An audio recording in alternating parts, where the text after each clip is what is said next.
বাচ্চাদেরকে অনেকে আমি দেখেছি যে বইয়ের সাথে কোনো কারণে ঝগড়া লাগছে, তো দেখা যায় মোবাইলে ঝগড়া করতে করতে করতে মোবাইলের চার্জ শেষ হয়ে গেছে, তো আবার চার্জ দিয়ে আবার শুরু করে, সেকেন্ড হিটিং শুরু করে।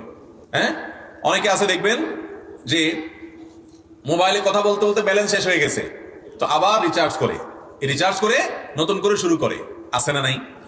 এই অতিরিক্ত মোবাইলে কথা, বিশেষ করে যখন কথা বেলাইনে চলে যাবে, বুঝা যাবে এখন ঝগড়াঝাড়ির দিকে যেতে যাচ্ছে, তখন ইমানদারের চরিত্র হবে কথা বন্ধ করে ফেলা। কারণ নবী করিম সাল্লাল্লাহু আলাইহি ওয়াসাল্লাম একটা হাদিস আপনারা শুনেছেন, তিনি বলেছেন আনা যাইমুন বিবাইতিন ফি রাবাদিল জান্নাহ লিমান তারাকাল মিরা ওয়া ইন কানা মুহিক্কা।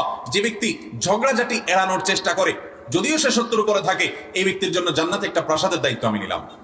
তাহলে ভাইরা আমার, যখন দেখা যাবে যে মোবাইলে না, এখন স্ত্রীর সাথে হোক, স্বামীর সাথে হোক, বন্ধু বান্ধবের সাথে হোক, কলিগের সাথে হোক, যে কারোর সাথে হোক, মনে হচ্ছে এখন কথা বেলানের দিকে যাবে, তাইলে বরং কথা বন্ধ, এখন ভাই পরে কথা হবে, ঠিক আছে রাখি, 2-4 দিন কাটায় দেন, দেখবেন অটোমেটিকলি আপনার ভিতরে ব্যালেন্স চলে আসছে।